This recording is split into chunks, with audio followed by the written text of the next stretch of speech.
À la suite de l'assassinat du jeune instituteur bénévole à Zéo, dans le département de Bangolo, région du Guémon, les centrales syndicales des instituteurs de la région ont entamé un mouvement de protestation par une marche à travers la ville de Bangolo pour manifester leur mécontentement et leur ras-le-bol face aux nombreuses agressions et assassinats dont sont victimes les enseignants depuis quelques années. Les manifestants se sont rendus à la préfecture de Bangolo pour poser leurs revendications. Et je pense qu'au sortir d'ici, nous allons nous entendre. Nous aussi, on va donner nos revendications les plus immédiates. Je voudrais, au nom de monsieur le directeur régional, vous présenter les condoléances. Nous étions tout de suite avec monsieur le gouverneur et il me charge de venir vous dire qu'ils ne sont pas sourds à vos revendications, mais de venir vous voir, de patienter, puisqu'il reçoit présentement l'honorable Jo Simon, donc de vouloir lui accorder un temps, et puis aussi, si possible, s'il y a un écrit parlant des revendications, les points de revendication aussi, qu'on puisse aussi porter à sa connaissance, et après quoi, il vous recevra. Au cours de leur entrevue qu'il a accordée aux grévistes, le préfet du département de Bangolo, Boka Kwasi Vincent, aidé par le commandant Bosson de la compagnie de la gendarmerie et de Do Simon, député de la circonscription de Zéo, ont pu trouver les mots justes pour demander aux instituteurs en colère de surseoir leur mot d'ordre de grève et de laisser faire la justice, étant donné que les principaux mis en cause dans cette affaire de meurtre ont été déférés au parquet de Mans. Après avoir pu raisonner les grévistes, le député Do Simon s'est rendu dans les localités de Douandrou 1 et de Zéo afin de rencontrer les populations pour leur souhaiter ses condoléances et les sensibiliser à l'apaisement.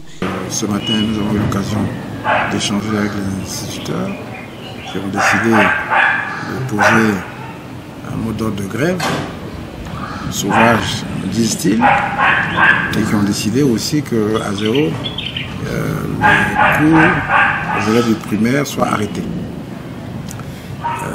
En liaison avec le préfet, nous avons parlé à ces jeunes gens, aux différents syndicalistes, pour leur demander de surseoir leur mot de grève, parce qu'il s'agit de nos enfants, qui d'ailleurs, par ailleurs, dans le département de Bangolo, sont largement en retard en termes de qualité des résultats d'enseignement. Je crois que nos enfants, instituteurs syndicalistes, nous ont entendus. Ils ont entendu l'appel du préfet au calme. Ils ont aussi entendu le mien.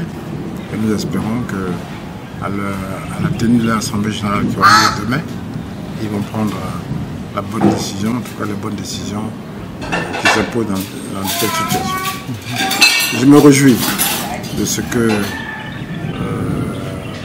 tous ceux qui ont été impliqués directement ont été appréhendés par la justice, par les gendarmes. Certains ont été déférés à la justice. Donc le dossier est en cours d'instruction. Nous sommes venus aussi pour rassurer les parents que cette affaire ne sera pas abandonnée, elle ne sera pas étouffée et que justice sera rendue aux jeunes.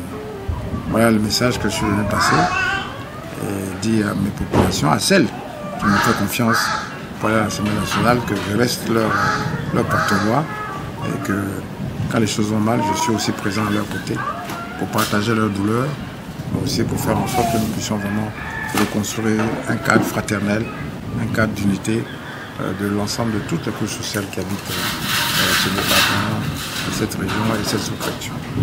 La mère du défunt inconsolable a demandé à ce que la justice fasse son travail et que les auteurs de ce crime crapuleux subissent la rigueur de la loi. Je vis parce que l'âme de mon enfant, je peux dire qu'il me soutient.